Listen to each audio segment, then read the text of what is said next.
kita lakukan untuk mengurangkan dampak-dampak itu gitu. Nah, boleh di next Vito.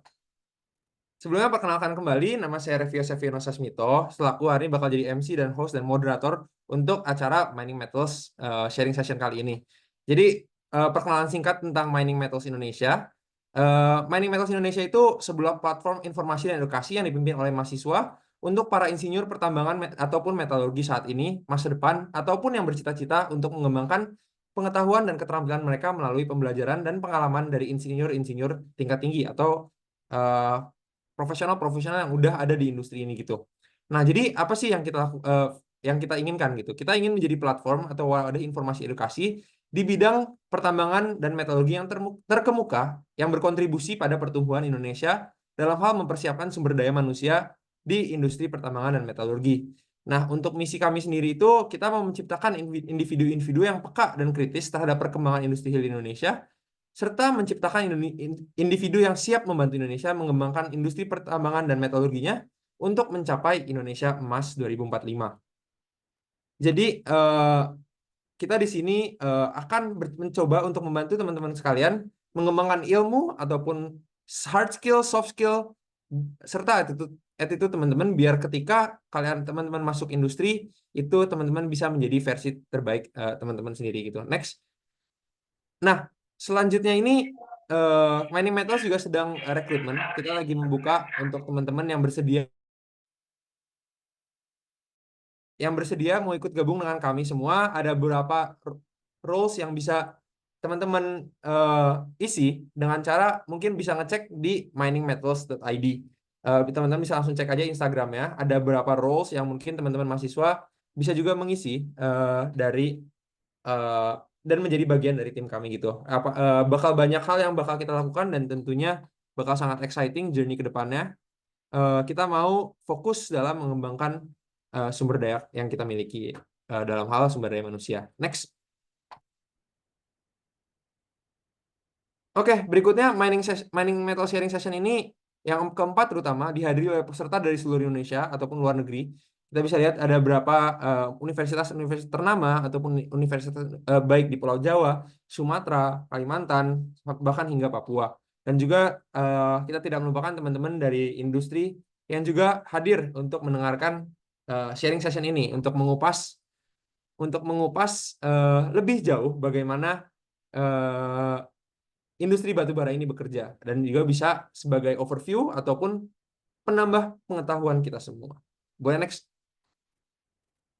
Yap, jadi teman-teman untuk rules-nya sendiri, yang pertama tolong kalau boleh teman-teman nge-mute mikrofon saat tidak berbicara sebagai bentuk sopan santun terhadap semua yang mengikuti acara ini, biar semuanya bisa belajar dengan nyaman, dengan tenang, dan bisa seluruh pengetahuannya terserap gitu.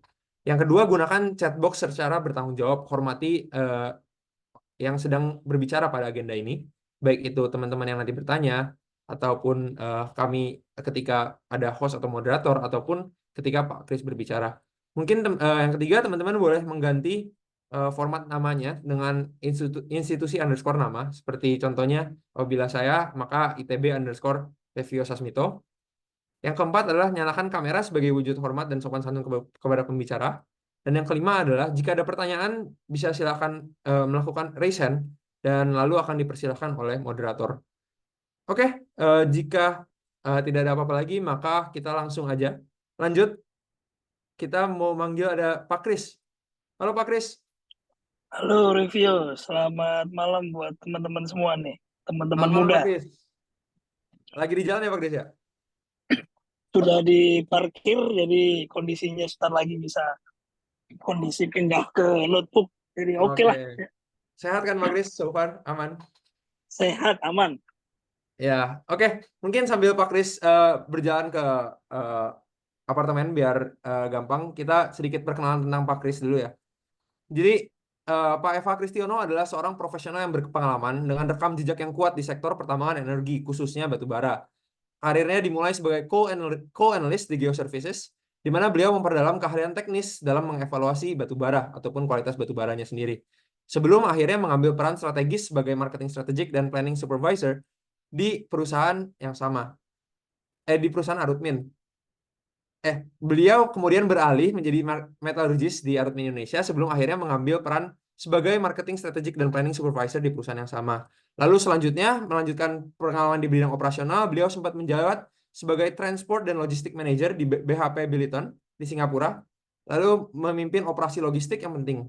Kepemimpinan dalam pengembangan bisnis pun semakin terlihat ketika akhirnya beliau menjadi senior manager of business development and marketing di PT Medco Mining. Lalu Pak Kris akhirnya dipercaya sebagai COO di Metaforsa Mulia Internasional, di mana beliau mengarahkan efisiensi operasional serta pertumbuhan bisnis. Dan saat ini beliau sedang menjabat sebagai CEO di Yukul Sumber Daya, memimpin perusahaan menuju kemajuan baru di sektor energi dan pengalaman dengan visi strategis yang luas. Oke, kalau begitu Pak Kris, apakah sudah aman?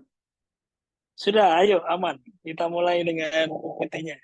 Oke, kalau gitu Pak Kris, waktu dan tempatnya dipersilakan. Nanti kita bakal abis ini bakal ada tanya jawab. Jadi teman-teman kalau ketika Pak Kris menjelaskan materinya bisa dicatat-catat dulu nih pertanyaan-pertanyaannya. Ya gitu. Oke, terima kasih. Silakan Pak Kris. Waktu Vito boleh ya share screen. Silakan share. PPT-nya mulai diputerin.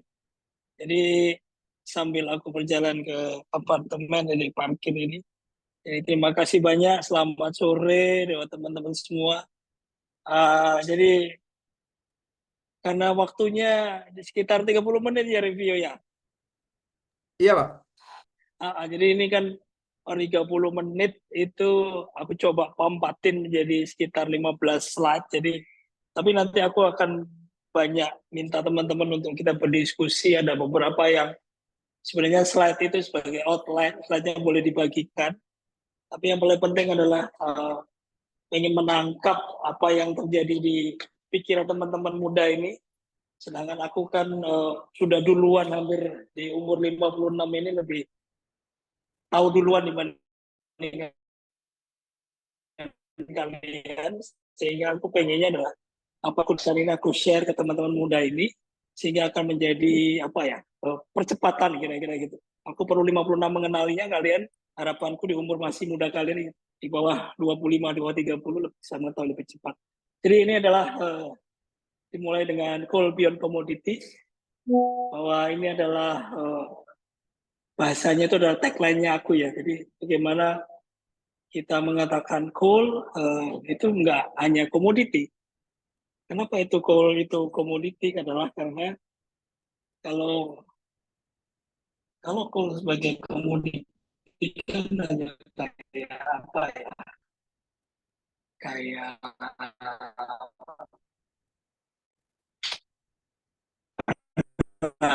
saya gula bisa digantikan dan harganya lebih murah dibandingkan kalau dia di luar komoditi. Kalau beras jadi nasi, nasinya dikasih rendang Padang, harganya lebih mahal dibandingkan nasi doang. Demikian juga baju kalau hanya cuma kain di Tanah Abang akan lebih murah dibandingkan kalau baju itu dijual di Sogo sehingga harganya bisa 10 kali, 20 kali lipat. Nah, bagaimana kita bisa membawa coal itu menjadi komoditi ini yang akan journey yang malam ini coba aku sharing. Kemudian adalah perangkat-perangkat apa aja yang teman-teman muda ini perlukan untuk membawa kita ke industri itu. Jadi misalkan adalah skill set perlu apa saja. Kemudian kedepannya nih apa sih energi yang akan lebih sustain ya, dan harus lebih green karena kalau nggak green pasti nggak sustain. Jadi itu yang aku coba apa ya paparkan malam ini ke teman-teman. Oleh karena itu sambil selaya aku nyiapin notebook ya nih sambil dongeng teman-teman ini sudah sampai di kamar. Oke, next slide boleh disampaikan next slide ya. Review boleh next slide.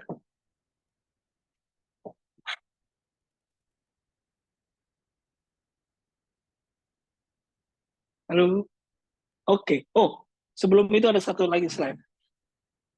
Slide ke Oke, yang ini tadi sudah dibawakan ya. Sama review sudah tahu bahwa aku tapi tak ulang sedikit lah. Pasti teman-teman tadi nanya, kenapa milih tambang ya gitu kan? Terus habis itu tambang, kenapa milih batu bara? Itu yang jadi catatan. Jadi ya ini makanya backgroundku memang mulai dari kuliah, kemudian tugas akhir, kemudian selesai di semua di batu bara. Jadi semuanya di batu bara. Nah, dan itu yang apa membuat apa ya petnya itu lebih fokus ke satu titik. Kemudian ada yang sering kali teman-teman jangan lupa itu nanti kita ngomongin skill set itu adalah ada 5 skill set ya. Untuk sebagai pembuka dulu ya, ada 5 skill set nanti kita ulang lagi di penutup.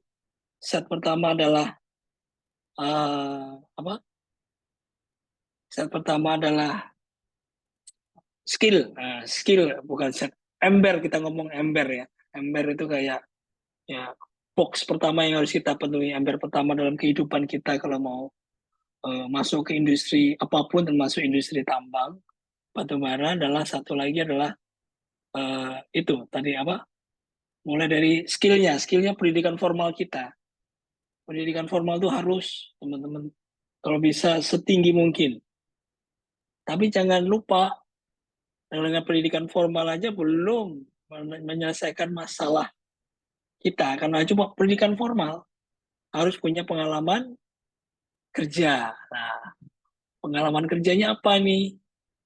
Nah, makanya harus diasah dengan bekerja di suatu tempat. Nah, misalkan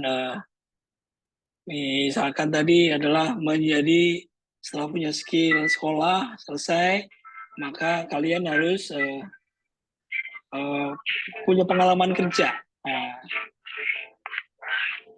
ini ada suara boleh dimatikan. Oke, thank you. Jadi pengalaman kerja. Nah, pengalaman kerja ini kalau bisa juga itu apa mulai dari saranku ke teman-teman cari perusahaan tempat kalian bisa belajar. Contohnya perusahaan besar, ya. Misalkan kayak yang udah settle, yang punya sistem, teman-teman bisa belajar di situ.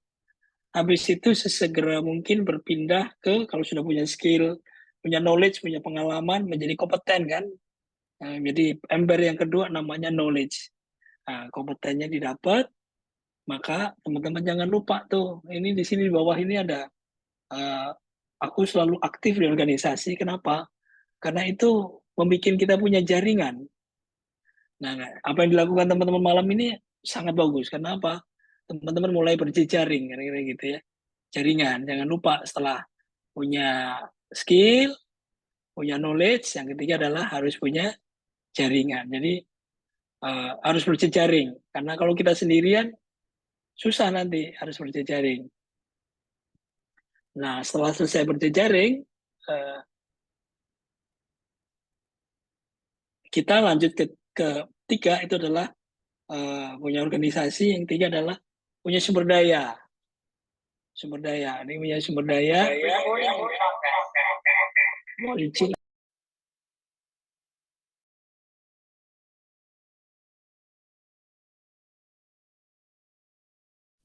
Halo review, udah dengar suaraku kah?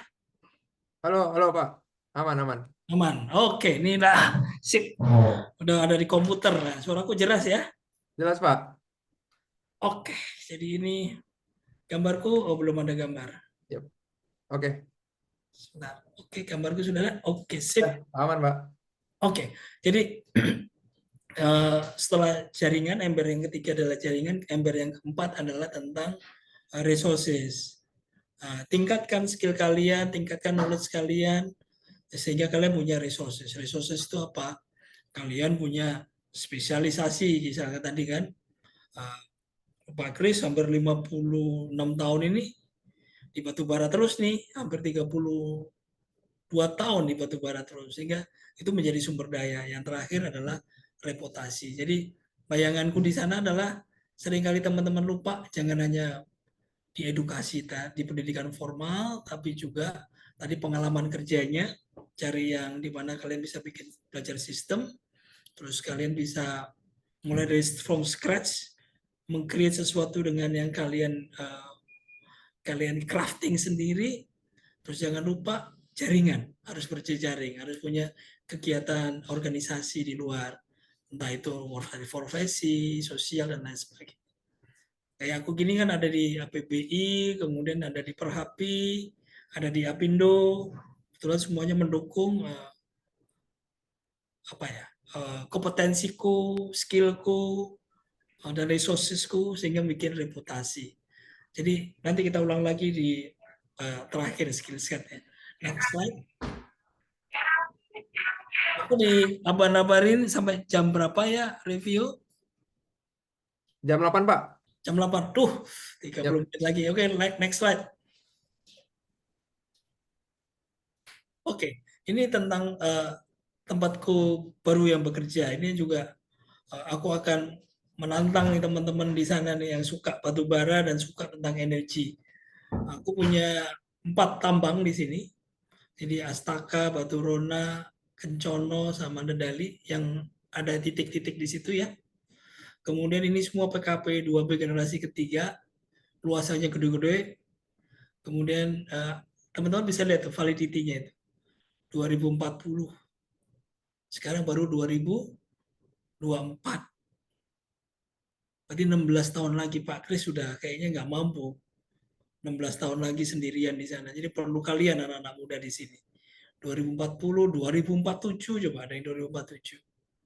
Resourcesnya teman-teman bisa lihat tuh 2,2 miliar ton. Hanya yang di permukaan.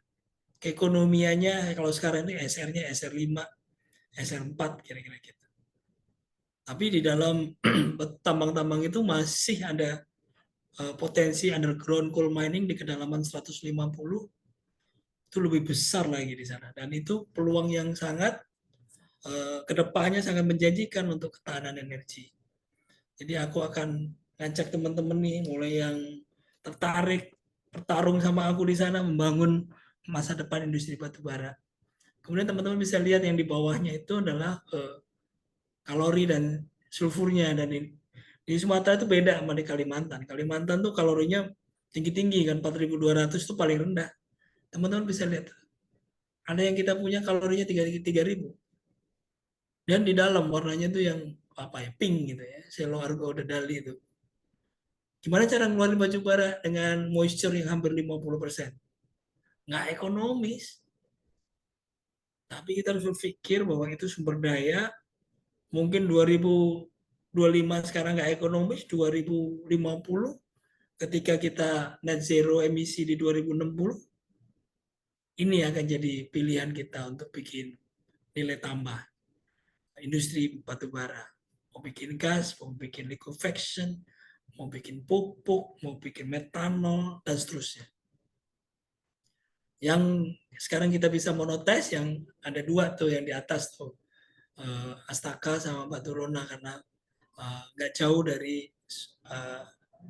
sungai. Dan Sumatera ini sekarang ini cuma 120 juta ton setahun, tahun lalu ya, dibandingkan hampir 420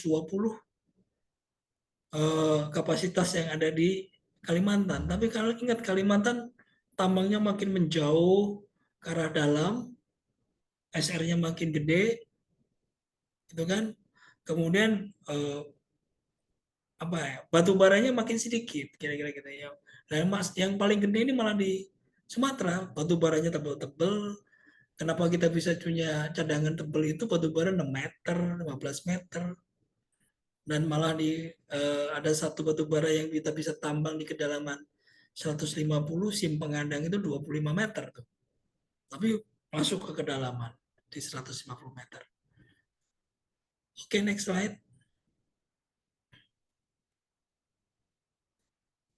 Untuk memonetis sana, aku kan perlu uang tuh ya, untuk kita bisa bikin industrialisasi tuh perlu uang. Nah, selama untuk perlu uang ini ya udah kita pompa semua batu baranya, kita kapasitasnya kita naik menjadi 16 juta, dari sekarang ini menjadi 3 juta. Perlu banyak orang, perlu banyak anak muda, perlu banyak anak yang kompeten, perlu punya banyak anak muda yang punya mimpi untuk bikin industri ini. Tapi selama ini ya kita pakai istilahnya konvensional, truck and shovel, kita tambang dengan pushback mining, kita jual batu baranya. Kita selama ini hampir karena kita PKP 2B hampir 30% kita ke domestik, sisanya 70%-nya ke ekspor. Jadi ini yang dengan kita mempunyai fasilitas infrastruktur ini, kita dapat profit untuk kita invest lagi menjadi industri chemical, industri apapun yang nanti kita develop. Tapi ini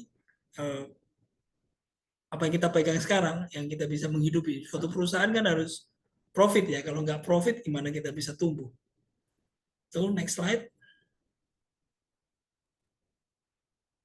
Nah, ini kenapa aku milih batu bara? Ketika berseumuran kalian, ketika masih kuliah, kemudian lulus, kemudian kerja di batu bara, di Arutmin, di BHP Peliten, aku nggak tahu apa yang terjadi di batu bara waktu itu. Harga batu bara tahun 90-an tuh masih murah.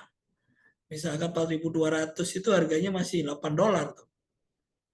Sekarang yang kalori 4.200 200 gar itu harganya 51. Setelah hampir 32 tahun. Nah, ini adalah potret ketika aku baru sadar. Ini adalah presentasinya Pak Luhut Binsar Panjaitan kemarin di Coltrans Bali. Cara bacanya gini. Sumbu X itu adalah negara-negara. Di Indonesia dari situ yang warnanya black gitu ya. Dan sumbu Y itu adalah emisi CO2 per orang. Nah, kira-kira gitu ya. Indonesia ada berapa emisinya? Emisinya adalah 2,3. Nah, global average itu normal kalau kita mengemisi itu yang sekitar 4,5 ton CO2 per kapita. Tapi lihat teman-teman kayak Kanada, Amerika yang sumbu paling kiri, X yang paling kiri, Jerman,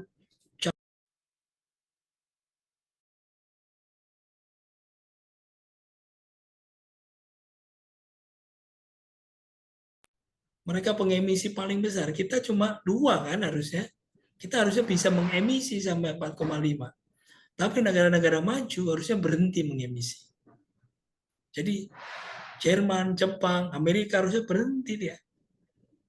Karena dia sudah mengotori. Oleh karena itu kita harusnya bisa mengemisi lebih sampai kita bisa tumbuh. Kenapa kita perlu mengemisi lebih dibandingkan yang sekarang ini kita 2,3 aja sudah pemerintah kita melakukan moratorium. Sekarang udah nggak ada lagi pembangkit listrik. Tapi ingat, kalau kita berlandaskan renewable energy kayak matahari, angin, terus ditambahin baterainya itu masih mahal. Batu baranya cuma 6 sen, paling mahal tuh ya IPP. Kalau main mod bisa mungkin 4 sen. Tapi kalau solar panel tanpa baterai 15 sen, 20 sen, mungkin makin murah ya. Tapi kalau pakai baterai ya bisa di atas 30 sen per kWh. Nah, mampu nggak masyarakat kita beli listrik yang 32 sen? Nggak mampu. Harusnya negara-negara maju yang sudah mengemisi, sudah sekian puluh tahun bakar batu bara, ya mereka harusnya beli energi yang lebih lebih mahal, yang lebih green, kita yang bisa mengemisi. Kayak India ini kan, India udah nggak mau tahu. China udah gede tuh, 7,6 dia. Dan sekarang dia udah di GDP-nya dia udah di atas 25.000.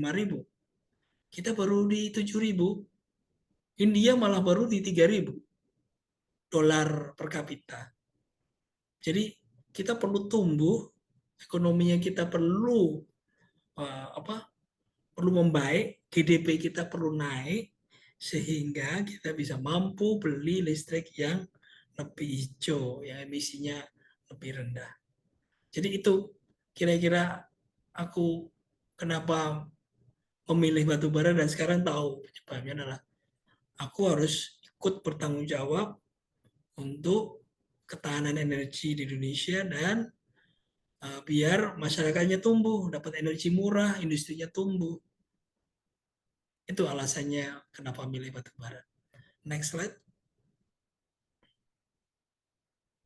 Nah, ini adalah kira-kira di Indonesia sendiri batu bara ini kan kayak dikutuk ya, kayak dibenci ya. Padahal kenyataannya pemerintah kita tuh lihat tuh, kita jadi volume ekspornya sih gitu tuh, tingginya ya Allah tuh. 2022 ketika harga batu bara sampai $500, kita 47 triliun. Sorry, billion dollar. Jadi kita berkontribusi untuk pendapatan negara. Pendapatan negara buat apa? Untuk belanja negara, untuk mendanain pembangunan. Coba kita lihat lagi. Next slide. Kita bandingkan dengan komoditas yang lain. Ini dia. Itu lihat, teman-teman bisa lihat. Jadi batu bara royalty itu yang warnanya apa ya? Merah marun ya. PHT itu adalah apa ya? Kayak bahasanya kok bisa lupa. Itu adalah untuk yang PKP 2B itu harus bayar 13,5% tambahan lah kira-kira.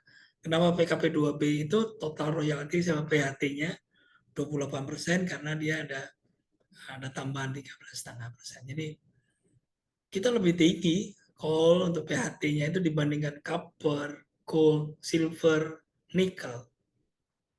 Jadi kita tuh hampir 80% pendapatan negara itu ditambahkan dari mineral sama batu bara itu hampir 80%. Kalau batu baranya sendiri ya teman-teman bisa lihat tuh di 2023 berapa persen tuh. Hampir juga 90% kira-kira gitu kalau PHT tambah royalti batu bara. Jadi habis itu masih aja kita dimusuhin batu bara itu kotor dan lain sebagainya. Kita mengarah ke batu bara yang lebih bersih dengan peningkatan nilai tambah. Tapi saat ini kita perlu uang untuk kita menginvest ke sana. Kita perlu uang untuk bisnis ini bisa jalan. Kira-kira gitu. Kemudian teman-teman bisa lihat itu GDP strukturnya kita sektor di ini 3,55%. Terus hampir 217.000 orang yang bekerja di bisnis ini. Sudah bisa bikin partai ya. 217.000 orang. Nah, malam ini yang datang berapa banyak review dari yang terdaftar 140? 74 Pak, tapi nambah terus kok dari tadi. 74. Jadi artinya apa?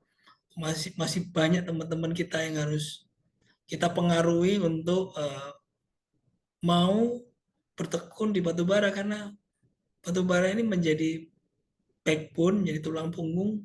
Satu tadi ketahanan energi, kedua apa? Menjadi penyangga untuk pendapatan negara kita.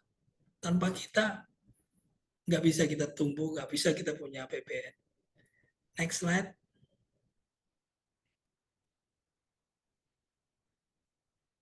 Nah ini kira-kira batu bara itu buat apa aja sih? Banyak teman-teman yang nggak paham buat apa itu batu bara buat apa tuh. Batu bara itu sekarang dibagi menjadi itu tuh ada yang di blok di bawah, coal slurry, gasification, liquefaction itu menjadi uh, peningkatan nilai tambah. Yang di atas upgrading, coke-making, briquetting, terus power plant itu sudah bukan lagi peningkatan nilai tambah. Sekarang kita masuk lagi ke kedalaman ya. Untuk power plant batu bara tuh sekarang ini hampir 80% dipakai untuk power plant.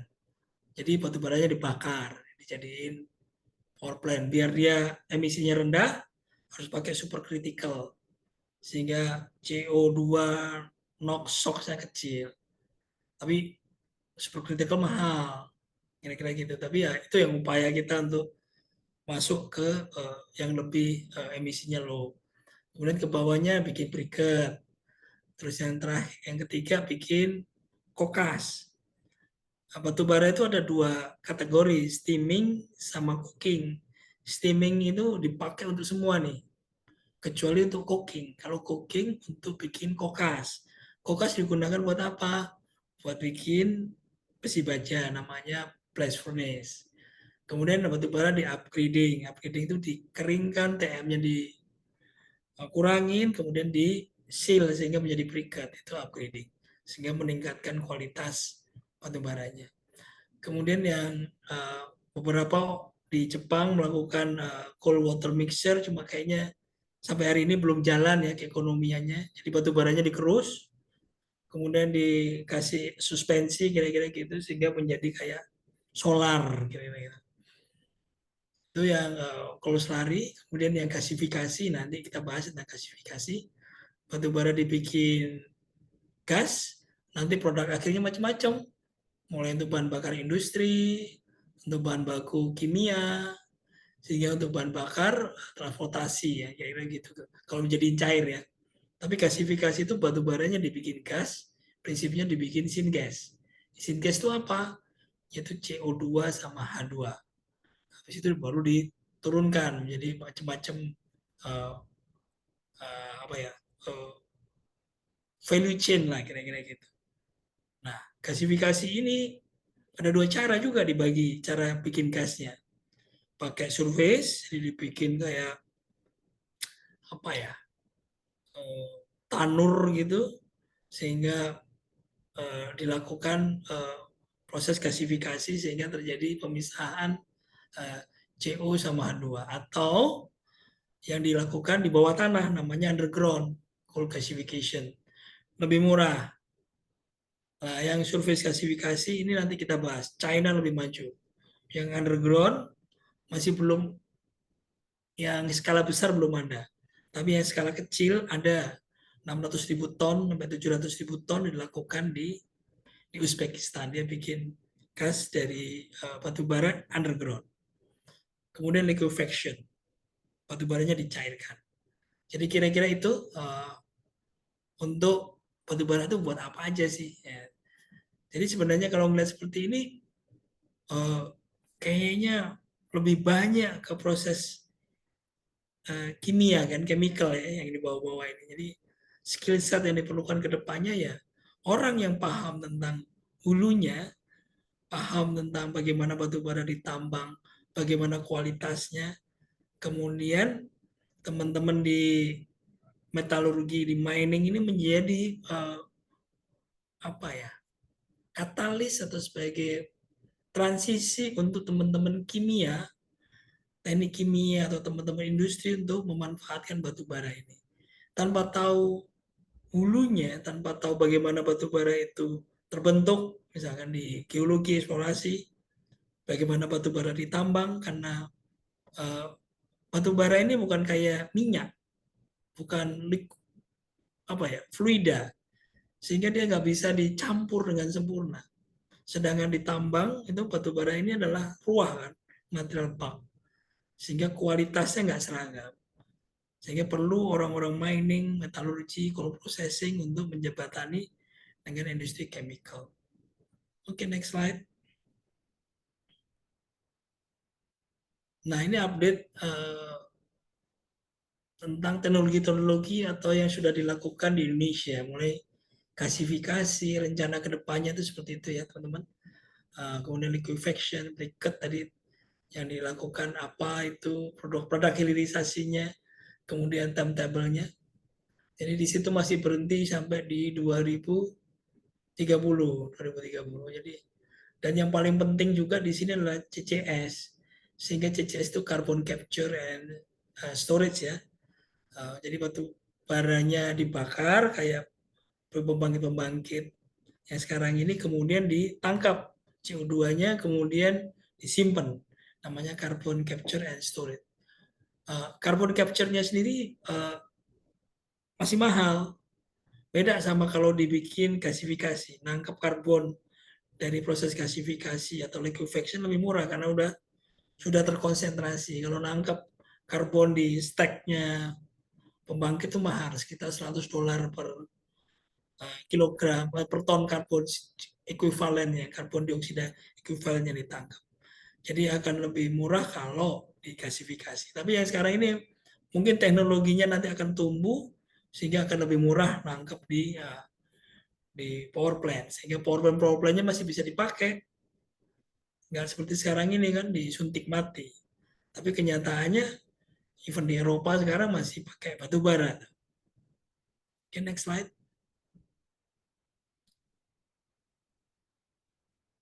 Nah, ini yang lebih detail PT-PT, ini teman-teman bisa lihat nih. PT-PT perusahaan-perusahaan yang dapat penugasan terutama PKP 2B generasi 1 itu harus melakukan peningkatan nilai tambah. Dari sekian banyak list sampai hari ini nggak ada yang jalan, kira-kira gitu. Nggak ada yang benar-benar operate. Yang terakhir itu berita menyedihkan adalah teman-teman dari PKN di sini yang nomor 9 tuh, teman-teman bisa lihat dia bikin semi kokas, gitu kan? 1 juta ton setahun. 3 bulan yang lalu dia berhenti. Isunya bukan isu teknikal, tapi isunya adalah isu yang benar-benar berhubungan dengan keberpihakan negara atau pemerintah bikin regulasi yang melindungi pioneering kayak gini. Dia bikin kokas, kemudian kokasnya dijual ke uh, smelter nikel untuk bikin nickel pig iron, kira-kira gitu kan. Uh, tapi harga kokas yang dia bikin terlalu mahal dibandingkan orang-orang smelter nikel import kokas dari China. Dan itu nggak diurusin sama negara ya, akhirnya dia nggak kompetitif sehingga akhirnya tutup yang terakhir itu. Kemudian yang berita setahun yang lalu ya teman-teman bisa tahu Bukit Asam KPC gagal mau bikin uh, kalau Bukit Asam gagal mau bikin DMA dimethyl ether untuk pengganti LPG, kalau KPC gagal mau bikin metanol. Jadi ini potret sampai hari ini nggak ada yang sukses. Kenapa? Nah, kita lihat next slide.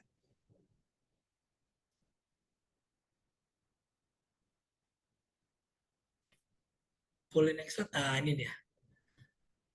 Di medsos tadi siang aku coba pantau ada beberapa pertanyaan teman-teman yang mungkin moga-moga hari ini hadir. Kok maunya security energy, tapi batu baranya kok diekspor? Teman-teman bisa ngeliat grafik itu. Kalau kita kapasitasnya kita tetapkan lah, misalkan sampai di situ berapa tuh 660 atau 700 juta lah. Kita itu masih punya batu bara sampai 2000 berapa tuh? 2040 itu masih 24 miliar. Itu baru reserve. Kita belum ngomong resource. Resource-nya gede banget. Jadi teman-teman bisa lihat, resource-nya berapa? 149 miliar. Artinya apa? Itu kalau ngomong surface. Belum ngomongin yang underground.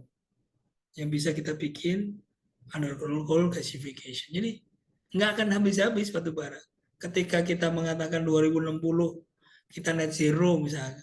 Net zero itu selalu diartikan kita nggak bakar batu bara. Salah. Net zero itu artinya apa?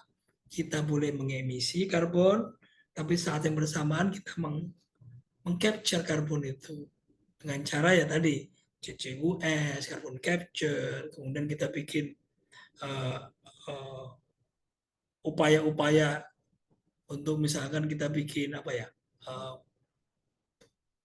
karbon karbon sink atau kita ngomong karbon tax yang sekarang karbon kredit yang sekarang kalau kita punya hutan bakau kita bisa jual karbon kreditnya. Nah, upaya-upaya itu yang namanya forest other land use yang lagi dicoba menjadi karbon kredit dan diperdagangkan. Jadi apa yang kita emisi kita juga tangkap.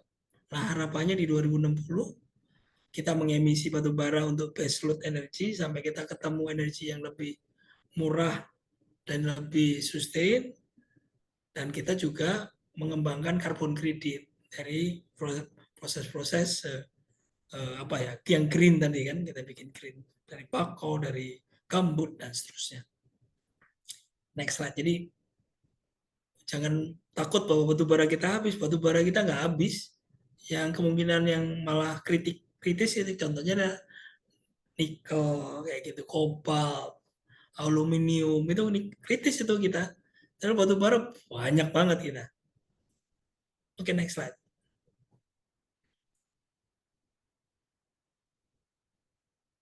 Nah, ini tentang energy mix.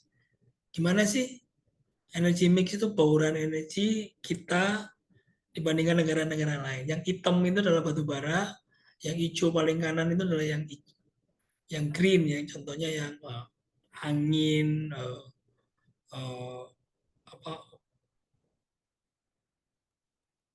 geothermal, kira-kira gitu. Kemudian panas matahari itu yang paling hijau. Teman-teman bisa lihat itu yang paling bergantung banget dengan yang warna hitam adalah South Africa, China, India, Indonesia, kira-kira gitu kan. Sebaliknya kayak Saudi Arabia itu yang paling bawah, dia yang abu-abu, migas, dia nggak punya batu bara, dia hanya punyanya migas. Tapi teman-teman bisa lihat yang United Kingdom, ya kan, Inggris ya, negara tempat sepak bola itu. Dulu yang menemukan mesin uap, menemukan pemanfaatan batu bara, Inggris tuh dia. Dia udah menggunakan minyak dan gas yang abu-abu itu adalah apa ya, nuklir kira-kira gitu, yang apa ya, yang purple nuklir, kemudian baru yang wind, solar dan hydro. Jadi itu mahal semua ya. Kenapa Inggris mampu beli kayak gitu ya? GDP-nya dia sudah di 50.000, bandingkan kita itu masih 7.000. Jadi ini udah benar dan kita mengarah ke sana. Cuma yang nyebelin itu teman-teman bisa lihat itu siapa, yuk. Ayo yang negara maju tapi masih pakai batu bara banyak. Amerika, teman-teman lihat. Udah maju, batu baranya itu berapa persen tuh? 19%. Teman-teman ngomongin persen juga harus hati-hati ya. Eh, Nilai absolutnya bisa lebih besar dibanding itu. Kayak China ini. China itu batu baranya 61%. Separuh lebih dari energi mixnya batu bara. Tapi ingat, China itu produksi batu bara 4,2 miliar ton setahun. Bandingkan kita yang tahun ini mau ngarah ke 800 juta aja kayaknya susah. China 4,2 miliar ton. Nilai absolutnya itu, coba bayang itu dibilang dia cuma 61%.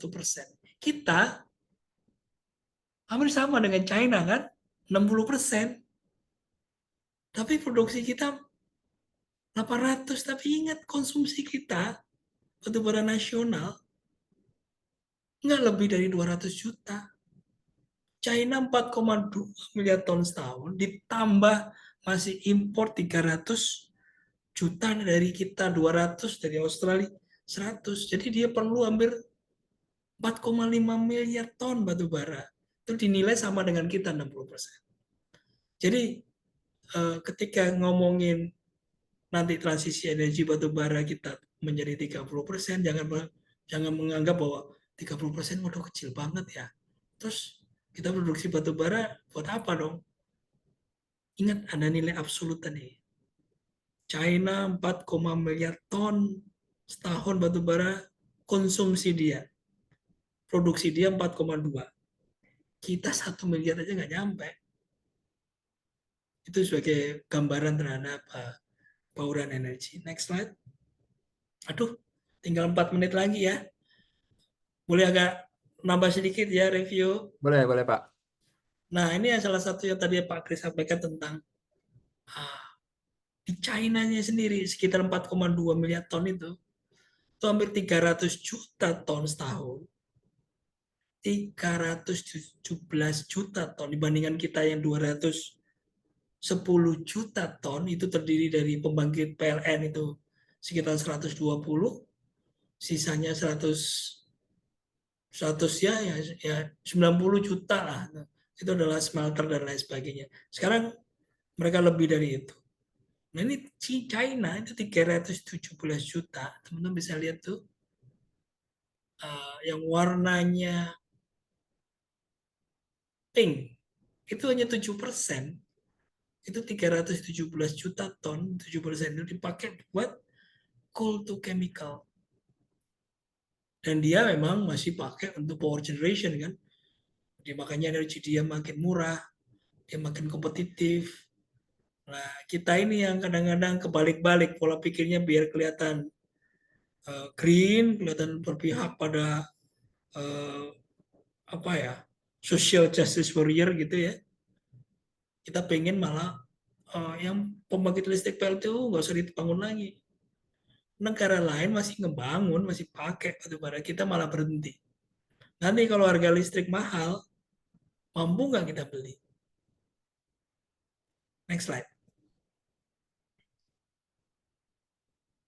Nah, ini adalah tentang coal to chemical-nya dia itu buat apa sih?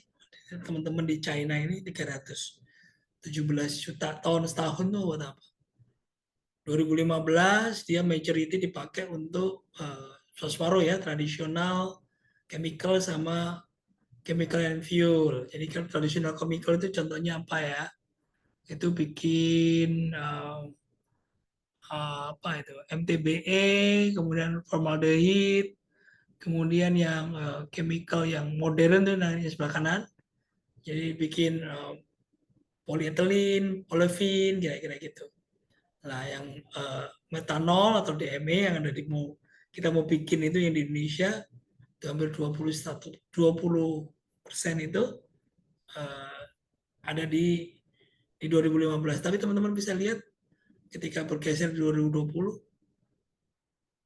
dia bikin batu bara menjadi feedstock untuk petrochemical. Jadi chemical and fuel-nya hampir 61%. Kenapa? China nggak punya minyak, China nggak punya gas, dan dia harus impor. Tapi kalau dia impor kan dia bergantung, energi security-nya bergantung sama impor. Nah orang Indonesia kan baik, nggak punya musuh ya, jadi mending impor, kira-kira gitu. Dibandingkan mendevelop minyak dari batu bara atau bikin kimia dari batu bara, mending impor katanya. Tapi begitu import ya, you know kenapa orang suka import, karena jiwa kita kan pedagang rente, pengen dapat rente dengan mengimport, tapi nggak mau membangun ketahanan energi, bangun batu bara banyak, kenapa nggak dibikin uh, minyak dan gas dari batu bara? Persis yang dilakukan di China. Next slide. Kayaknya terakhir. Oh benar, terakhir. Oke, kira-kira itu sebagai pembuka. Jadi bahwa tak ulang lagi, apa yang diperlukan kita mengarah ke uh, coal mining industri ya, bukan hanya coal mining doang, tapi ada tambahan industri adalah 5 skill set itu buat teman-teman. Jadi tak ulang lagi, harus belajar, pendidikan formal itu penting, menjadi fondasi. Kedua, punya pengalaman kerja. Pengalaman kerja paling bagus adalah ketika masih muda, bekerja di perusahaan yang settle, untuk tahu sistem, tahu SOP, kemudian baru memulai berkarir di industri yang sama, tapi dari bawah. Contohnya ya, ini nih tambangnya Pak Kris ini ada 4 PKP 2B kan, yang kalorinya rendah, yang orang sekarang mengatakan buat apa tuh jualan air kira-kira. Tapi ini adalah peluang, cadangannya besar untuk di-develop oleh teman-teman yang muda-muda ini. Terus yang ketiga, skill set yang ketiga adalah uh, jaringan. Jadi jangan lupa selalu berjejaring. Apa yang dilakukan teman-teman di sini sore atau malam ini berjejaring, ketemu, berinteraksi itu bagus. Karena akan apa ya, orang kalau ketika kayak Pak Kris ini bercerita ke kalian, kan aku harus baca lagi. Jadi aku harus belajar lagi, kemudian menyampaikan ke teman-teman. Kemudian aku juga harus belajar hal yang baru lagi kan, dikunyah dulu, dibaca dulu, disampaikan lagi, sehingga dengan berjejaring teman-teman nggak pernah berhenti belajar.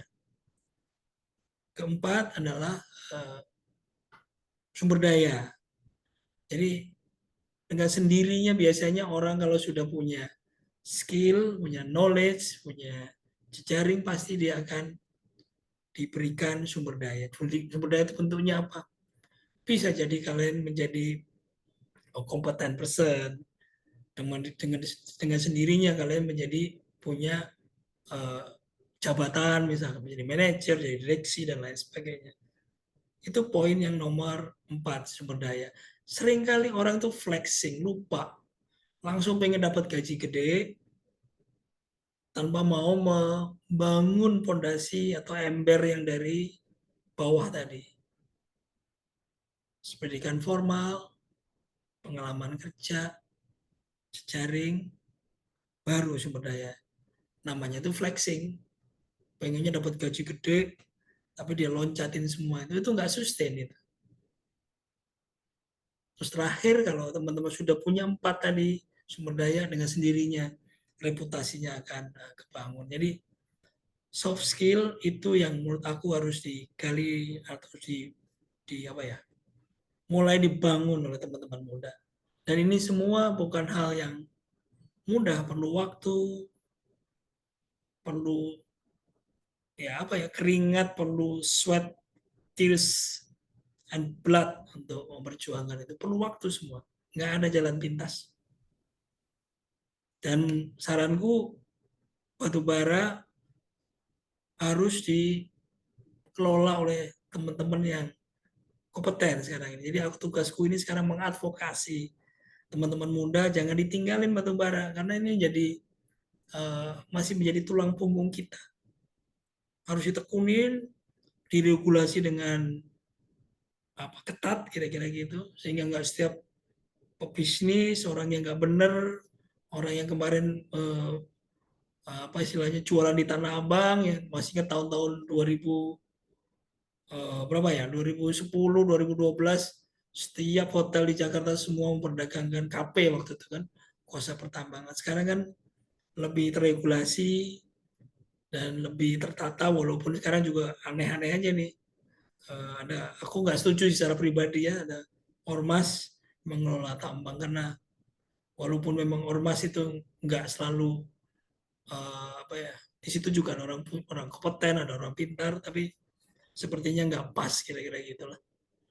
Ormas mengelola tambang, harusnya ya pada usaha yang profesional yang memang uh, punya sweet blood and tears dalam mendevelop industri ini, karena ini industri ini adalah industri yang apa ya, bahan galian kita kan bahan galian A ya, batu bara sama minyak gas itu A, beda sama C, bahan galian C yang bisa dikelola oleh banyak orang tanpa terregulasi dengan sempurna. Ini harus diregulasi dengan sempurna. Jadi itu semoga sebagai pemantik untuk perbicaraan sore ini, malam ini. Mohon maaf ini agak cepat karena memang waktunya udah 20.05, tapi aku pengen diskusi ya. Jadi apa yang ada di kepalaku pengen tak sampaikan ke teman-teman. Dan jangan lupa follow aku di, itu ada IG, Facebook, Twitter, sama IG ya, Instagram ya. Jadi kok Twitter sekarang namanya X sekarang gitu. Sehingga bisa kita berkomunikasi dan mengadvokasi, berjejaring bahwa batubara ini harus dibangun industrinya, nggak bisa hanya sekedar kayak sekarang ini tambang jual. Itu kira-kira teman-teman review, aku kembalikan ketika untuk sesi tanya jawab. Oke, terima kasih Pak Kris. Keren banget tentang materinya. Sekali lagi kita ingat ada 5 ember yang harus kita isi untuk menjadi seorang profesional yang benar ya.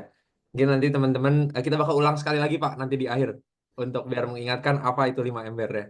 Mungkin sebenarnya banyak pertanyaan Pak dari Google Form sebelumnya, tapi ada beberapa pertanyaan juga di chat. Jadi mungkin dari kami bakal ada 2 pertanyaan dulu. Nanti kita bakal open buat misalnya teman-teman apabila mau bertanya silakan langsung raise hand setelah 2 pertanyaan ini ya. Mungkin pertanyaan yang pertama adalah tadi kan Bapak berbicara mengenai bagaimana kita harus mempersiapkan eh, energi ini, batu bara ini salah satu sumber energi yang murah dan eh, jumlahnya pun banyak, secure gitu. Kalau misalnya pemerintah Indonesia sudah meregulasi dan akhirnya kita harus melakukan proses-proses tersebut, proses-proses pengolahan tersebut, mungkin gasifikasi dan lain-lain. Apakah batu bara itu masih jadi sumber energi yang murah gitu, Pak? Oke, jadi ketika dilakukan gasifikasi, apakah ketika melakukan proses hilirisasi ya, yang bisa mengakomodasi upgrading dan lain sebagainya, apakah menjadi sumber energi murah? Seharusnya iya. Nah, sekarang ini apa yang terjadi adalah paling gampang ini pemerintah kita itu harus belajar dari China. Come on, China itu produksi chemical dari batu bara 7% itu aja kan dibilang dari 7% ya. 317 juta ton setahun. Ketika orang mengatakan, wah nggak ekonomis bikin coal to gas, tuh lihat tuh pengalaman PTBA bikin DME atau pengalaman KPC bikin metanol. Tapi ingat, kita ngelihat ada satu case gitu, satu case di mana apa ya, mungkin perlu banyak insentif, perlu banyak kemauan dari pemerintah meregulasi, memproteksi demi kepentingan ketahanan energi. Contohnya di China, kenapa dia bisa sampai 317 orang bikin chemical dari batu bara? Di sana setiap kali kita invest di industri hilir untuk batu bara, interestnya yang diberikan oleh bank-bank China sana untuk bangun industri itu demi ketahanan energi di bawah interestnya, di bawah interest pasar kira-kira gitu. Aku punya angkanya nanti aku share. Jadi dia lebih lebih apa ya, diproteksi kira-kira gitu untuk kepentingan dalam negeri. Karena kalau Cina sampai berperang dengan Amerika kemudian Arab Saudi nggak boleh jual minyak ke China, atau China nggak bisa beli minyak dari Amerika, selesai sudah dia. Yep, yep.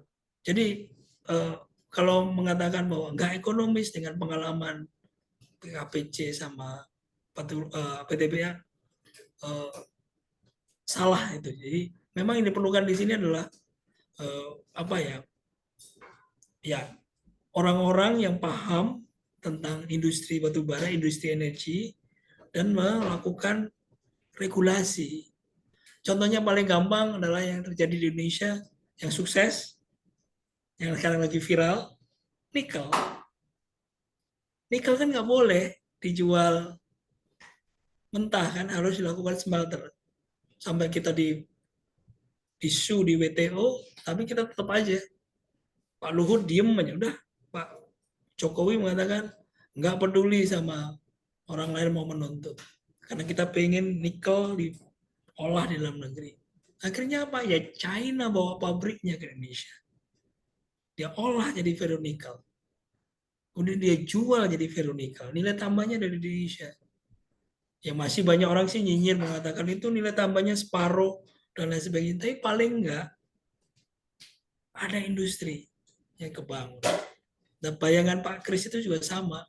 Aku lagi nyinyir nih ke menteri-menteri Pak Prabowo, dan aku juga lewat APBI sama Perhapi sudah bikin apa ya, buku putih lah ke Pak Presiden semua kemarin ketika calon, kita kasih buku putih untuk pengembangan energi pertambangan di Indonesia. Salah satunya yaitu kita bilang ke calon pemerintah, calon presiden waktu itu, ketiga calon presiden, bahwa apa yang ada di China bawa ke Indonesia. Pabrik-pabrik gasifikasi, liquefaction, pabrik pupuk dari batu bara bawa ke Indonesia.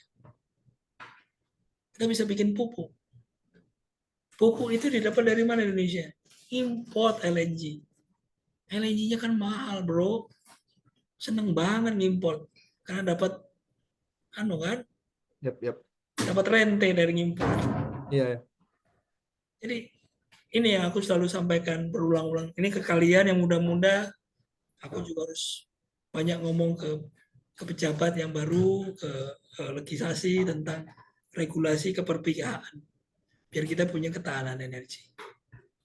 Semoga menjawab review. Oke, terima kasih Pak. Mungkin satu lagi pertanyaan dari Google Forms ya Pak. Ya, Kira-kira gimana sih transisi energi mempengaruhi permintaan batu bara demand-nya? Jadi kalau kita lihat tadi resource kita udah punya, tapi kan masalahnya adalah di demand-nya. Apakah demand-nya akan terus ada untuk batu bara karena sekarang trennya lagi bergeser ke transisi energi gitu ya. Dan mungkin apakah Bapak sendiri percaya kalau misalnya suatu saat itu transisi energi akan 100% menggantikan batu bara dalam hal membangkitkan listrik ya? oke. Ya, transisi energi. Aku percaya transisi energi ini akan terjadi. Seperti kita percaya hari ini kita punya handphone.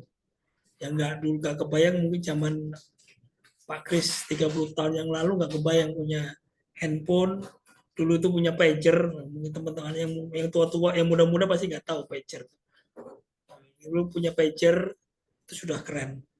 Tapi aku percaya transisi energi ini akan berhasil. Tapi bukan dengan energi yang sekarang ini lagi digeber, yaitu matahari, angin. Ada bentuk energi baru yang aku nggak tahu sekarang ini, entah itu uh, fusi, nuklir bukan fisi kan. Kalau fisi kan uh, susah kontrolnya, yang fusi yang energi nuklir dingin. Kalau geothermal, nggak setiap negara punya geothermal. Kenapa Norwegia, Denmark, negara-negara Skandinavia di sana gampang menjadi hijau? Karena di sana punya banyak PLTA. Teman-teman bisa lihat di energy mix tadi kan. Saudi Arabia, negara-negara Timur Tengah nggak ada pilihan minyak dia. Tapi sekarang ini bagaimana emisi dari minyak atau batu bara bisa dikurangi di carbon capture. Jadi transisi energi akan terjadi. Tapi ingat, harus berkeadilan. Jangan sampai kita yang masih GDP-nya masih 7.000 disuruh beli listrik yang lebih mahal. Gara-gara sekarang ini kan kalau kalian emisinya tinggi, kalian nyari uangnya susah. Sekarang kan nyari financing dari batu bara susah. Ya, benar Pak. Nggak semua orang bisa financing batu bara. Ya. Sehingga ada ketidakadilan di sini.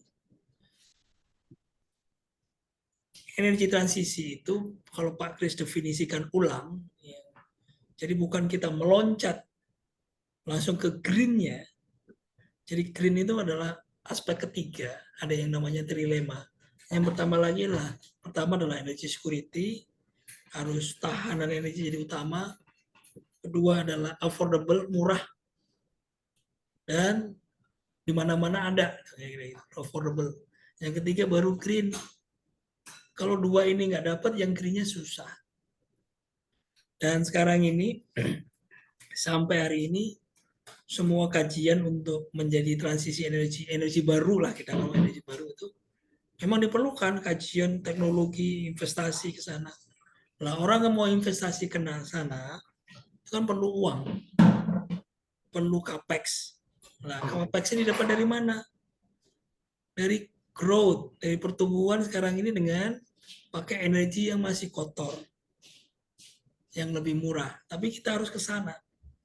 Kalau enggak, ya pemanasan global itu bukan hal yang apa ya, orang bilang itu loh mimpi, enggak, itu kenyataan tuh ada sekarang. Ini emang harus kita tahan emisinya. Tapi seraya kita tahan emisinya, kita minta keadilan. Amerika, Eropa jangan pakai lagi batu bara. Nah, ada pertanyaan kedua tadi. Kalau transisi energi sukses, misalkan China sukses misalnya kayak gitu kan, nah terus kita ekspor batu bara kemana? Nanti di tahun-tahun ini teman-teman akan melihat bahwa PLN nggak bangun pembangkit listrik. Udah habis deh 120 juta ton setahun. Tapi sekarang ini smelter-smelter bangun listrik. Kemudian listriknya dibagi ke masyarakat di Morowali, di Halmahera. Listriknya dari mana? Batu bara. Jadi sebentar lagi mungkin tahun ini mereka bisa 270 juta ton setahun. Pembangkit listrik swasta pemilik smelter-smelter. Belum termasuk batu bara yang dipakai untuk smelter kan, ada kan untuk Yap, yap. nickel pig iron, batu baranya juga jadi reduktor. Jadi itu tadi untuk pembangkit. Jadi artinya apa? Ketika China misalkan dia menemukan energi baru, Indonesia masih perlu energi batu bara yang murah. Dan domestik kita makin tumbuh, makin besar. Dan harapan kita emang kayak gitu. Contohnya nanti ketika uh, peningkatan nilai tambah kita bisa lakukan, kita bisa bikin pupuk dari batu bara, kita bisa bikin metanol dari batu bara, kita bisa bisa bikin amonium sulfat, bahan peledak. China bikin amonium sulfat dari batu bara. Hmm. Nah kalau itu terjadi, boro-boro diekspor. Keperluan domestik aja udah gede. Oke. Dan Ya. aku ingin kalian ada di situ. Karena Pak Kris hanya bisa memberi saran, memberikan apa ya, support Dorongan. kalian untuk mengarah ke sana. Semoga menjawab review. Oke, terima kasih Pak. Mungkin buat teman-teman yang tadi yang ternyata menanyakan hal tersebut di G-Forms, semoga menjawab juga. Iya, itu Terima aku kasih Pak sudah Kris atas, prepare itu pertanyaan itu. iya, atas jawabannya. Mungkin oke boleh karena mungkin udah ada banyak yang bertanya di chat. Silahkan apabila ada yang mau bertanya boleh raise hand. Langsung aja kita tunggu. Ayo, siapa nih? Pengen dengar suaranya aku. Mungkin teman-teman yang bertanya di chat bisa langsung raise hand aja. Ini kalau kita lihat ada eh,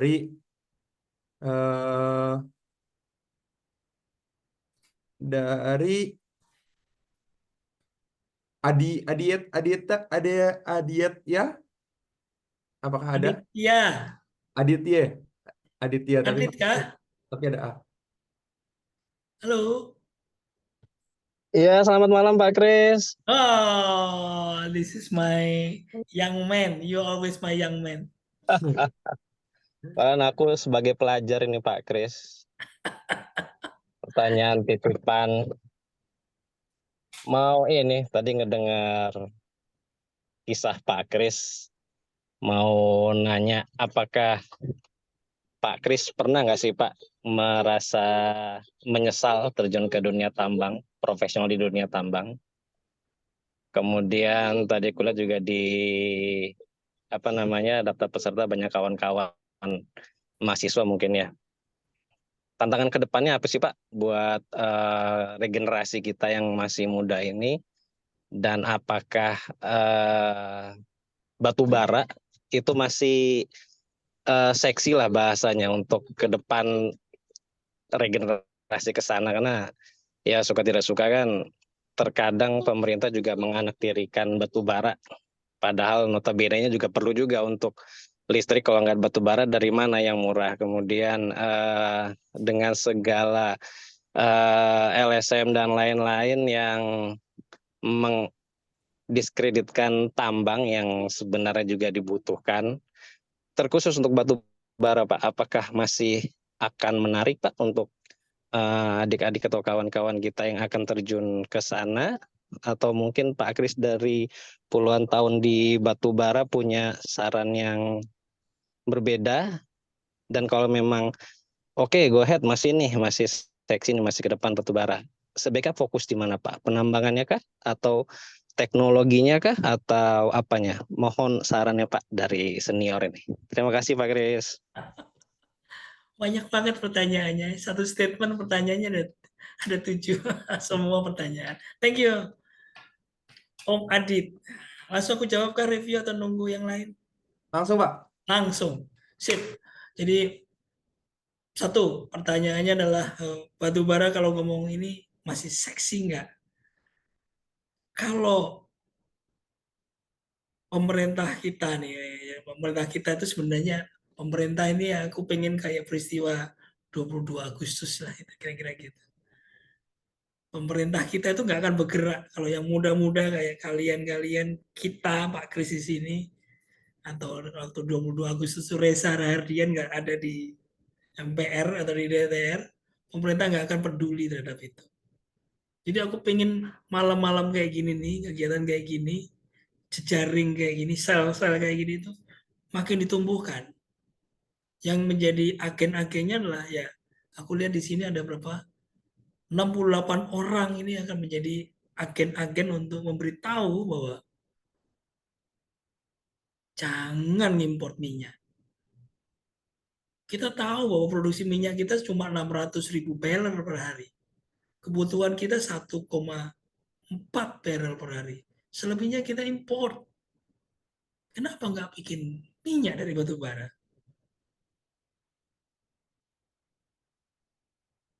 Itu yang jadi apa ya? Menjadi tantangan buat kita semua. Kalau kita nggak ngimpor minyak, nah kita batu baranya banyak. Artinya apa? Ya APBN kita yang untuk beli minyak itu bisa untuk kesejahteraan kita semua. Untuk bangun bangsa, nggak perlu minyak, nggak perlu ngimpor minyak. Jadi menjawab bahwa kenapa batu bara, apakah batu bara seksi? Seksi banget. Tergantung bahwa kita nih harus ngomong ke mereka. Karena mohon maaf di sini nggak ada anggota DPR kan, yang regulasi regulator itu, atau kalau pemerintah aku lihat orangnya pintar-pintar nih, tapi teman-teman yang di DPR yang regulasi ini isinya bukan orang-orang yang punya kompetensi kayak teman-teman muda ini. Karena politik kita, kalau ngomong politik kita kan memang sangat transaksional kan, sehingga eh, menjawab pertanyaannya Om Adit ini, mana yang lebih eh, bagus, di tambangnya atau di industrinya? Dua-duanya perlu. Karena apa? Nggak setiap batu bara, contohnya di, kembali lagi ke China. Di Xinhua, Pak Kris pernah ke Mongol, ke Mongol, di Holingol sana. Nggak semua batu bara cocok untuk pupuk. Ada tipikal batu bara tersendiri, dia cocok untuk metanol, belum tentu cocok untuk DME. Ini kita lagi ada satu orang di apa, juniornya Pak Kris, senior kalian, lagi ngambil PhD. Kemarin Pak Kris jadi lagi menjadi mentornya dia di Colorado untuk bikin desain batu bara di Indonesia, memetakan, betul dia anak eksplorasi, tak mindahin petakan batu bara di Indonesia, mana yang cocok untuk peningkatan nilai tambah, mana yang cocok untuk pupuk, mana yang cocok untuk, dan seterusnya, dan seterusnya. Karena ketika dia cocok untuk satu proses yang tadi disampaikan, efisiensi makin tinggi. Itu yang ngomong mengenai di eksplorasi. Di miningnya sendiri, bagaimana proses yang tadi Pak Kris sampaikan, batu bara ini bukan fluida yang gampang homogen. Adit sudah tahu tentang QC. Om Adit nih, quality control, sehingga bagaimana evenly. Jadi ketika ngomong 6.500 gar, ya udah sampai kapanpun yang di deliver 6.500. Beda sama tambang yang tidak GMP, tidak terkelola dengan baik. Kadang-kadang dia jual 6.000, kadang-kadang 6.300, kadang-kadang malah di bawah 6.000, kira-kira gitu. Jadi nggak ada continuity. Jadi dalam suatu proses pabriknya, manufacturingnya tadi bikin gas dari batu bara, perlu kestabilan, perlu homogen, sehingga ya eksplorasi mengenali potensi batu baranya, mining, QC, sampai industrinya. Teman-teman teknik kimia nggak ngerti tentang bagaimana sih cara melakukan blending kan? Apakah bisa HGI di blending? Ya nggak bisa. Physical properties nggak bisa di blending. Yang bisa chemical properties. Ultimate, proximate, gitulah kira-kira kan. Ice fusion temperatur nggak bisa. Itu mungkin bisa menjawab dengan Om Adi. Jadi mau dibawa kemana batu bara kita di Indonesia ini, harusnya kita ini di sini ada ber-70 tadi, tanpa lelah selalu mengatakan ke, nggak usah jauh-jauh lah, ke teman, ke keluarga kita, bahwa batu bara ini masih energi yang murah, dan kita mengarah ke energi yang bersih, tapi entah apa itu. Nah, kita pakai batu bara itu untuk meningkatkan GDP kita yang dari 7.000 menjadi kayak di China lah 25.000, sehingga kita mampu beli listrik yang lebih bersih.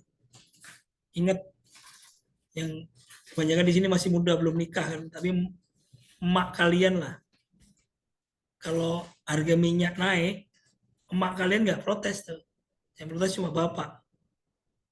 Beli bensin naik, yang protes cuma bapak kan, kalian yang protes. Tapi begitu listrik naik, wah emak-emak kalian, istri kalian kalau yang udah punya istri pasti marah besar. Karena listrik itu nggak bisa naik. Begitu naik, inflasinya nggak ketulungan. Termasuk piring bisa melayang gitu gara-gara listrik naik. Semoga menjawab Om Adit dari sekian banyak pertanyaan. Siap, terima kasih Om Kris pencerahannya. Jadi Oke, kapan mau ketemu aku? langsung ya Pak. Kita ada pertanyaan berikutnya nih. Ada dari Oke, Rame. lanjut. Silakan. Baik, terima kasih. Selamat malam, Pak Kris Selamat dan malam. teman-teman.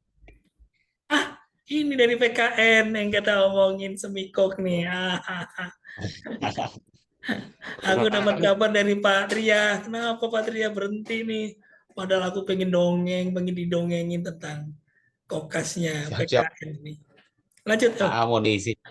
Baik, mau diizin atasan kami Pak Tria. Memang kalau bicara make itu sedang dalam proses lah. Cuman kalau secara teknis saya kurang paham Pak ya, karena saya ini bagian dari community development, Oke, Komdev. Jadi mungkin saya agak bicara sedikit di sisi luar atau dari pengembangan dari CSR atau PPM sesuai dengan Kepmen 1824. Nah, kami rasakan betul terkait masalah kegiatan batubara melalui PKP 2B ini yang memang tanggung jawabnya sangat besar dan sesuai dengan apa yang dilakukan.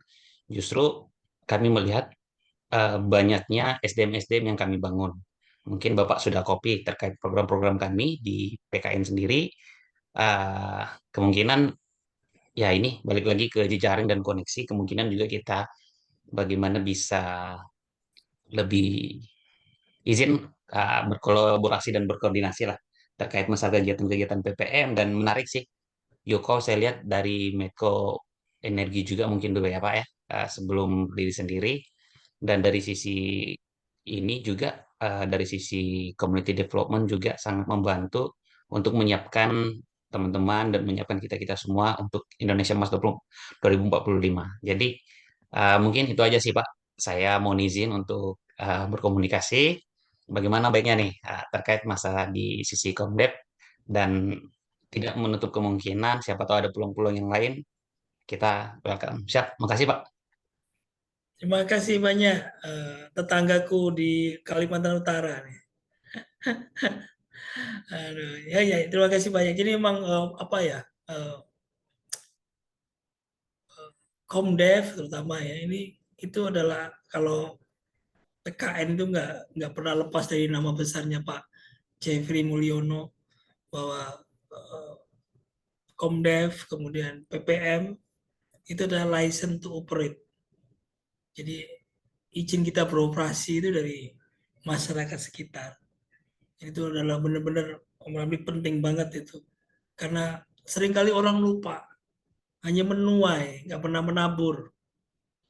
Yang namanya Komdev, PPM itu harus masuk duluan, even sebelum melakukan pengeboran.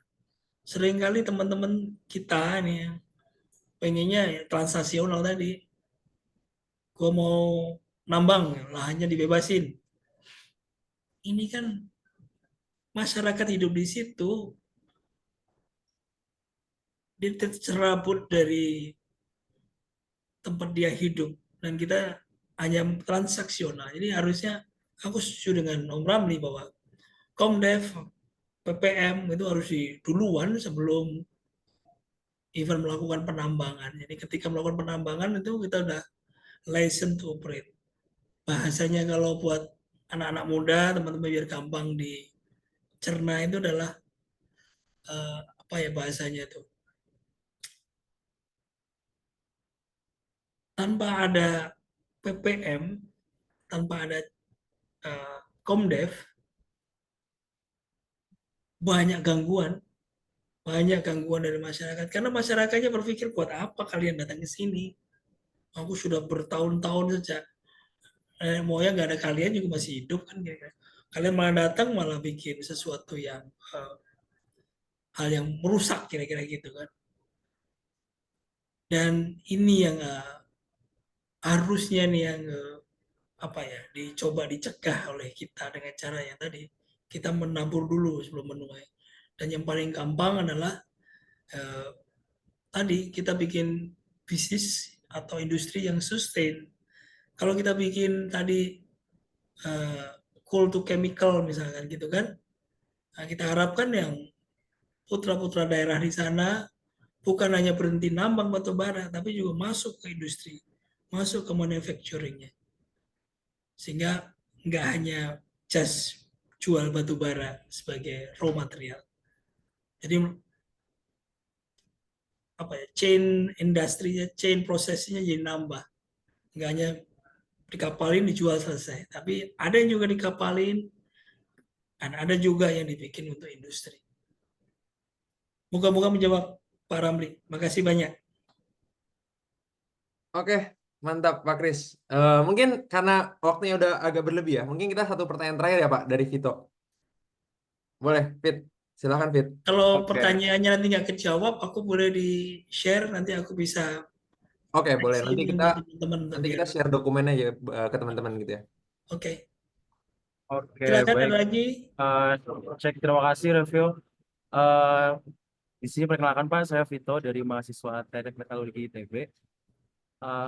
Saya tertarik dengan pernyataan Bapak sebelumnya bahwa peran batubara di sini untuk membantu peningkatan PDB ya Pak, pendapatan negara, dan yang di sini terfokus di eh, PNBP untuk sektor minerba ya Pak.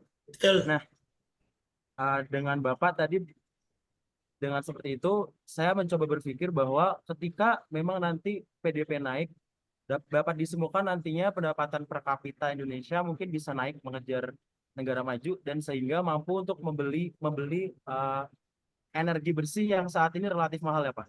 Ya, Apakah nantinya ketika hal itu terjadi tidak membuat uh, industri batubara yang utamanya menjadi penyumbang PDB akan menjadi turun Pak? Dan nantinya tentunya ketika PDB itu turun, mohon maaf, industri batubara itu turun, PDB turun, dan akhirnya kita kembali tidak bisa membeli energi bersih itu, Pak. Yang dari penjelasan Bapak pun tadi, saya pikir juga saat ini untuk sektor hilirisasi seperti gasifikasi, likuidifikasi, dan sejenisnya masih belum maksimal kan, Pak. Bahkan tadi ada beberapa yang tutup. Dan dapat saya simpulkan mungkin secara kasar saat ini pemanfaatan utamanya yang menyumbang pendapatan negara juga adalah di power plant ya Pak. ya. Nah itu bagaimana Pak ke depannya? Apakah tidak akan menjadi sebuah apa ya dikatakan siklus berputar gitu? Terima kasih. Ya, makasih banyak. Dengan siapa tadi? Lupa namanya. Itu Pak. Itu, oke. Jadi paling gampang kita berandai-andai itu melihat apa yang terjadi di 317 juta ton di China. Apakah GDP China turun dari 25.000? Enggak. Sekarang dia tumbuh pesat banget. Sekarang mobil listrik, teman-teman lihat aja mobil listrik di Indonesia nih. Atau even di Eropa, dia merajai mobil listrik. Kenapa mobil listrik dia murah? Paling gampang komponen dia untuk bikin mobil listrik adalah energi, adalah listrik yang dia notabene dapat dari batu bara. Tadi Pak Kris sampaikan kan dia bikin main mode yang harganya cuma 4 sen per kWh. Sehingga dia nggak stop, dia terus bangun listrik yang paling murah. Tapi ingat tadi Pak Kris sampaikan, dia produksi batu bara itu 4,2 miliar ton setahun. Dan dia ngimport 300 juta. Jadi totalnya dia konsumsinya 4,5 miliar ton setahun. Kita harus ke sana. Kita sumber dayanya tadi 170 juta tadi itu. Jadi 100 genepin lah 160, 40 tahun lagi. Sorry, 160 miliar. Kalau kita konsumsinya kita juga berapa? 4 miliar tahun misalnya. 40 tahun lagi. Harapanku ketika 40 tahun lagi, GDP kita udah GDP negara maju. Persis kayak apa yang terjadi di China. Nah, sekarang ini kan kebalik-balik. Kita beli minyak import, beli gas import, kemudian pakai subsidi lagi. Betul kan? Kemudian apa lagi? APBN kita habis keserap untuk subsidi yang nggak perlu. Kenapa kita nggak bikin minyak dari batu bara? Nggak bikin gas dari batu bara? Itu yang dilakukan China. Aku ada satu paper, bagus ya. Nanti aku share ke review, boleh di-sharing. Jadi ini penelitian, ada profesor dari China, tapi dia berkolaborasi dengan Oxford. Terus dia memotret apa yang terjadi di China, termasuk tentang angka-angka yang aku sebutkan tadi, GDP 317 juta. Dan kenapa China bisa jadi sekarang? Key-nya adalah energi yang murah. Semoga menjawab ya. Oke, apakah menjawab, Fit? Baik Pak, terima kasih kurang lebih sudah terbayang. Terima kasih banyak Pak. Ya, nanti ada papernya itu, ada beberapa lembar ya, 30 halaman lah, bisa kalian baca besok. Jadi jangan, ya bolehlah pacaran boleh, tapi sambil baca itu lebih bagus kan. Pacarnya diajak nih bahas ini bahan dari Pak Kris tentang coal to chemical di China di mata Oxford profesor gitu. Oke. Oke, terima kasih Pak Kris. Kalau begitu mungkin kita ulang terakhir kali ya Pak. Mungkin di sini juga banyak sih ternyata pertanyaan tentang apa sih yang harus dipersiapin, skill-skill apa. Jadi mungkin untuk mengulangi skill-skill itu kita harus punya seperti ember. Ember yang pertama itu harus ada skill. Skill dari pendidikan formal. Yang kedua adalah pengetahuan, knowledge, wawasan dan lain-lain. Setelah itu baru kita mengisi ember yang ketiga yaitu networking. Kita memperluas jaringan sosial kita. Yang keempat, memperkaya diri kita dengan resources. Dan yang terakhir adalah soft skill ya Pak? Yang terakhir itu adalah reputasi. Oh ya, reputasi yang bisa dibangun branding ya. Branding. Jadi sekarang ini tak tambahin reputasi itu apa? Paling gampang kalau teman-teman tuh, kalian kalau meninggal pengen dikenal sebagai apa? Legacy. Legasinya apa gitu. Kalau sekarang ini review dikenal sebagai pemain basket, yang orang tambang ya bagus itu sudah. Orang tambangnya udah dapat, tinggal legasinya orang basketnya kan. Oke. Jadi start from the end. Yes. Jadi ketika kalian meninggal, legasinya mau apa ini? Kalau itu kalian tekunin selama 30 tahun, I believe it. Apalagi kalau kalian tekunin di batu bara, semua lini memerlukan orang-orang kayak kalian. Mulai dari Pak Ramli tadi, aku kaget ada orang Komdev ikut, keren. Sampai teman-teman engineer ini, unbelievable. Ingat 5 tadi, tak ulang lagi, skill, knowledge, reputasi, Network. resources. Jadi skill, knowledge, skill, knowledge, network, resources, dan reputasi. Ini urutan nih, nggak boleh diloncat-loncat juga. Seorang kadang-kadang pengen dapat reputasinya dulu kan, lupa nggak dibangun skillnya, Oke. nggak sustain. Oke, mungkin sekalian terakhir Pak, ini beneran terakhir. Ada banyak yang nanya, kira-kira dari asal usul pendidikan formal itu ngaruh nggak sih Pak? Atau kayak misalnya ada yang dari D3 kah atau dari luar Jawa kah dan lain-lain? Oke, jadi pendidikan formal itu menjadi, tadi pertanyaan Om Adi tadi mengatakan, belum aku jawab, nyesel nggak ditambang? Sempet nyesel, karena ternyata Aku ditambang itu sebenarnya kalau lihat tadi kan ditambang cuma berapa tahun tadi? 10 tahun. Kemudian sisanya di marketing. Hampir dari 30 itu mungkin Jualan. jualan aku. Ketemu orang aku nyesel. Kenapa nggak aku masuk orang hukum ya? Kalau hukum kan aku tahu konsep-konsep hukum. Ya kira-kira gitulah ya. Tapi that's not core, kira-kira gitu.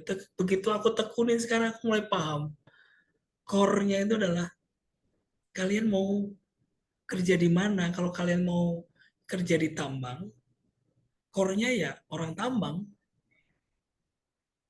Sehingga itu membantu aku ketika aku jualan. Ketika aku jualan, aku mengatakan bukan hanya batu baraku harganya segini, ngomong supply demand seperti orang-orang ekonom kan, lagi oversupply, call pricing gitu. Enggak, aku ngomong tentang, karena aku metalurgis, aku ngomong tentang apa yo? Tentang value in use. Value in use itu kalau batu baraku dibakar ke pabrik semen, material balasnya kayak gini, hits balannya kayak gini, tak hitung dalam bentuk duit, kamu punya untung 7,2 juta dolar per tahun. Kalau aku jual ke kalian. Loh, kok tahu kayak gitu Pak? Ini hitungannya.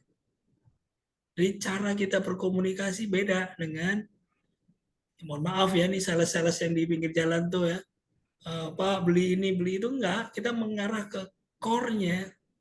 Kita mau jualan khusus ke pabrik semen. Kita mau jualan khusus ke pembangkit listrik. Selama ini kita jualan ke pembangkit listrik juga di apa ya? Menurut aku dibodohin kira-kira gitu. Kita jual kalau sulfurnya tinggi didenda. Kalau abunya tinggi didenda. Padahal sekarang teman-teman bisa ngitung tuh. Sekarang abu itu bukan lagi limbah B3. Abu itu bisa dimanfaatkan. Bisa dijual untuk semen dan lain sebagainya. Studinya udah sekian banyak di teman-teman di kampus. Bisa dihitung duitnya. Seharusnya mereka lebih untung jualan apa tadi? Jualan bata, atau kalau dia mau bikin gypsum, itu sulfurnya dia ditangkap sama dia jadi gypsum.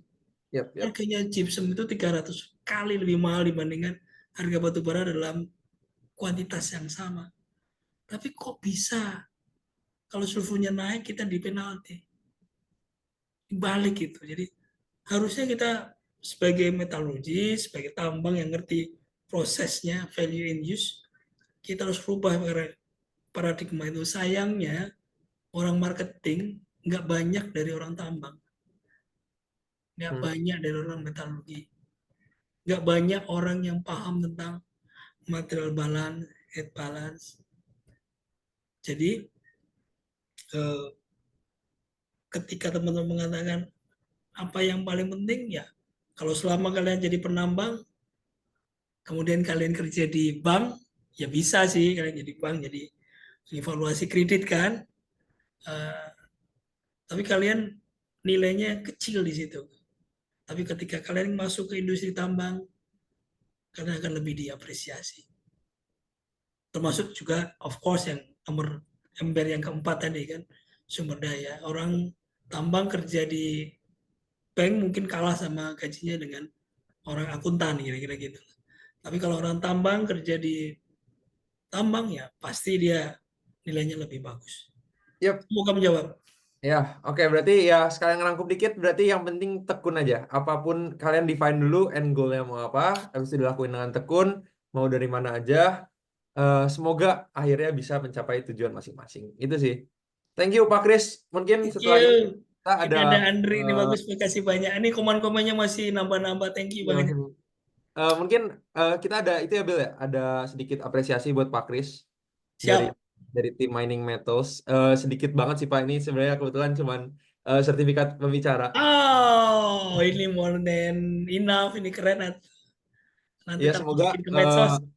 semoga teman-teman di sini bisa mengambil hikmahnya dari ceritanya Pak Kris, dari dongengnya Pak Kris ya Pak. Bapak selalu maunya disebut dongeng. Iya. storytelling. Semoga bisa ya seperti yang Pak Kris tadi sebutkan, semoga bisa akhirnya berdampak ke industri ke depannya gitu. Semoga teman-teman di sini juga bisa lebih termotivasi untuk bergabung di industri batubara karena Amin. masih butuh orang. Banyak. Kita dokumentasi bentar ya Pak. Silakan yuk. 1, 2, 3. Atau bentar Pak. Sorry. 1, 2, 3. 1, 2, 3. Mungkin teman-teman kita bisa langsung dokumentasi bareng satu Zoom sebelum kita akhiri tutup.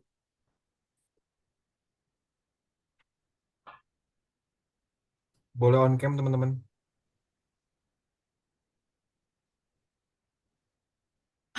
Ada Pak Arif, Pak Mentor, thank you banyak. Aduh, Kita tunggu komentarnya 1 banyak menit ya. banget. Ayo teman-teman.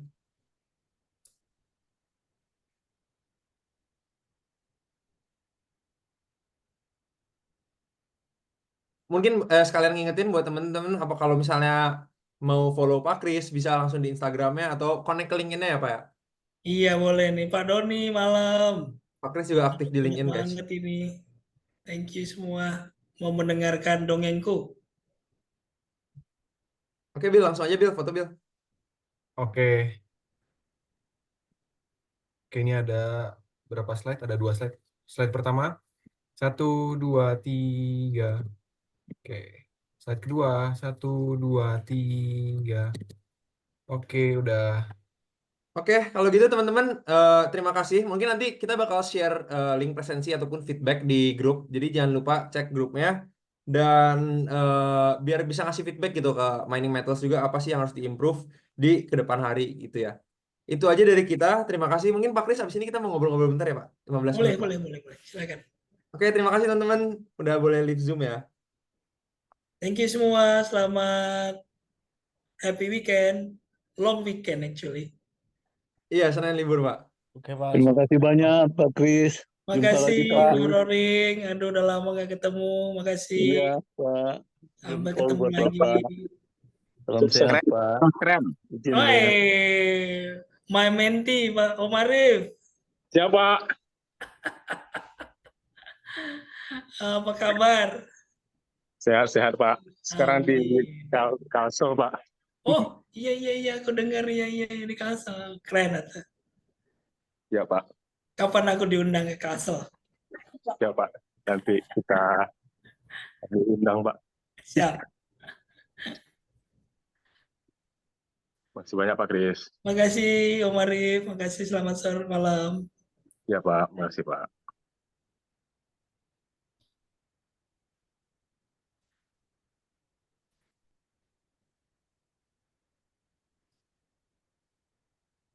Makasih banyak Wilhelmina.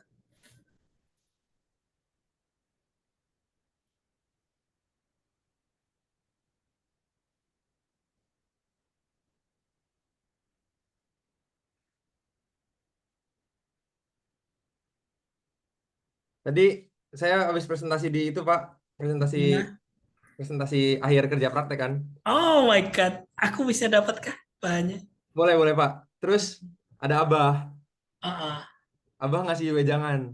Kan saya karena internnya di business development, jadi Abah ngasih wejangan tentang business development. Katanya 2-3 hal yang terpenting di pertambangan. Yang pertama harus bisa kontrol regulasi, yang kedua kontrol masyarakat, yang ketiga jarak hauling maksimal 30 km.